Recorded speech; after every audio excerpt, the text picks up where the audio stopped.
Então, pessoal, indo agora para o capítulo 16, que fala sobre o principal sistema da Idade Média, conhecido como feudalismo. O feudalismo foi um sistema baseado no controle da terra, era um sistema cultural, social, econômico, político, tá? Que envolvia desde a religiosidade até o trabalho na terra. Era um sistema que você não tinha mais a presença de escravizados, por exemplo, como na Roma Antiga, mas agora você tinha outra classe, os servos que trabalhavam, né? E você tinha, por exemplo, a nobreza, os senhores feudais, você tinha o clero, membros da igreja, né? Então, esse é o feudalismo, e o feudalismo ele se formou a partir dessas características dos povos germânicos e dos povos romanos logo após a queda do Império Romano. Esses povos meio que se unem de alguma maneira e eles trazem tradições próprias. Os povos germânicos, por exemplo, trouxeram a ideia de comitatus. O comitatus significava a lealdade entre nobres guerreiros. E esse comitatus ele é uma relação de fidelidade, de lealdade. Um nobre entrega uma terra ao outro, o suzerano entrega uma terra ao seu vassalo, e esse vassalo vai cuidar dessa terra e produzir nessa terra, mas quem trabalha, claro, não é o vassalo, porque o vassalo também é um nobre. Quem trabalha são os servos que estão ligados, presos à terra. Se ele passasse aquela terra, se aquele vassalo passasse a terra para outro nobre, que se tornaria seu vassalo, né, naquele processo de subinfeudação que a gente estudou, está no caderninho de vocês, os servos iriam junto para trabalhar ali naquela terra. Então, os servos eles estão ligados à terra.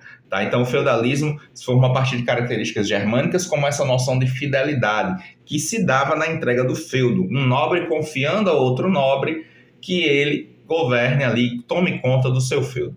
E de tradições romanas, como o colonato, que era justamente essa entrega da terra para que outra pessoa produzisse, e a ideia do cristianismo, o cristianismo que se tornou oficial em Roma. Então, nós temos essa ligação lá do fim do Império Romano com o cristianismo, tá? Então, o feudo, gente, o que é o feudo? O feudo pode ser uma terra, geralmente é um pedaço de terra dividido em 3 partes, manso servil, manso senhorial e manso comunal. Tá tudo anotado no caderno de vocês e no livro tem também, estudem lá, tá?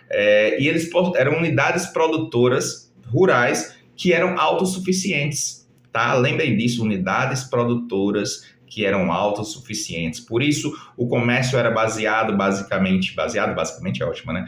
Baseado basicamente em trocas de produtos e pouca monetarização, ou seja, não tinha muito dinheiro, moeda circulando, não tinha muito na Idade Média, tá? Além disso, lembrando que você tem uma presença forte das ideias cristãs nesse contexto todo, porque na Idade Média se fortalece a religião cristã, tá? Outro ponto importante do feudalismo são as obrigações ou os impostos pagos pelos servos aos senhores. Vou citar alguns aí, como a gente já viu, a talha, que era a entrega do excedente da produção ao senhor feudal, então ele produzia um pouquinho a mais, o que o servo produzisse um pouco a mais do que ele precisava para se alimentar, para sobreviver, ele entregava ao senhor feudal. A corvéia é outro imposto. A corvéia eram dias de trabalho nas terras senhoriais, né? Ou seja, o camponês, o servo, tinha que trabalhar pelo menos ali 3 dias na terra do senhor e toda a produção ficava com o senhor. Você tem a mão morta, que era uma taxa paga em caso de falecimento do pai da família do servo. Para a família do servo continuar vivendo na terra,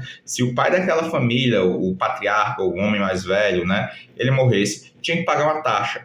E a banalidade ou banalidades eram taxas pagas para se utilizar o equipamento ou os equipamentos do feudo, seja uma ferramenta, um moinho, uma carroça, seja o que for, se pagava também as banalidades, tá? Que eram esses impostos. Existem outros impostos também no livro de vocês, deem uma lida lá, que vocês vão lembrar. Tá? Então, o feudalismo é basicamente isso, um sistema lá na Idade Média que é baseado no controle da terra e nas relações entre nobres, tá? Ou seja, o suzerano é o dono do feudo, o vassalo recebe o feudo para cuidar dele.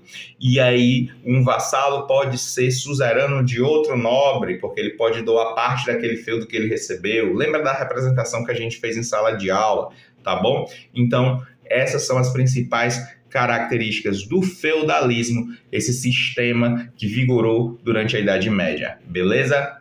Capítulo 16, isso aí, é isso aí. Bons estudos, eu quero um 10, hein? Valeu!